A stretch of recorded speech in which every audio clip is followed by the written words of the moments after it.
நம்ம இப்போ இரண்டாவது குறளுக்கு நகர்வோம். இரண்டாம் மற்றும் மூன்றாம் குறள்கள் செல்வ நிலையாமையை பத்தி சொல்லுது. அப்போ குறள் எண் 332 என்ன சொல்லுதுன்னா, கூத்தாட்டு அவை குழாத்து அற்றே பெருஞ்செல்வம் போக்கும் அது விளிந்து அற்று அப்படின்னு சொல்றாங்க. கூத்தாட்டு அவை அப்படின்னா கூத்து ஆடுகின்ற அவை, அதாவது தெருக்கூத்து ஆடுகின்ற ஒரு இடம். குழாத்து என்றால் கூட்டம். இப்போ கூத்தாட்டு அவையில் சேருகின்ற கூட்டத்தை போன்றது பெருஞ்செல்வம். அது போகும், அது அந்த செல்வமானது நம்ம கிட்ட இருந்து போயிடும். எப்படி அந்த கூத்து முடிஞ்சதும் மக்கள் போறாங்க பாத்தீங்களா, அது மாதிரி அந்த செல்வம் நம்மளை விட்டு போயிடும் அப்படின்ட்டு வள்ளுவர் ஓமைப்படுத்துகிறார். இங்கு ஓமானம் மூலம் வள்ளுவர் படிப்போர் ஊக்கத்திற்கு ஏற்ப விட்டுறாரு. ஊக்கம்னா நம்ம புரிஞ்சுக்கிறதுக்கு ஏற்ப விட்டுறாரு.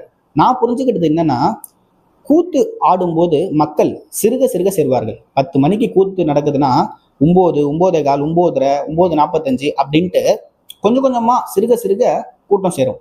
ஆனா 1 மணிக்கு கூத்து முடியுதுன்னா கூத்து முடிஞ்ச அடுத்த ஒரு 15 நிமிடங்கள்ல கலைஞ்சு போயிடும். இப்போ விரைவா மக்கள் கலைஞ்சு போயிடுவாங்க. அது போன்றதே செல்வம் அப்படின்னு நம்ம புரிஞ்சுக்கணும். இப்போ செல்வம் நிலையாமை இங்க நேராக பேசப்படுது ஒரு ஓமை மூலமாக.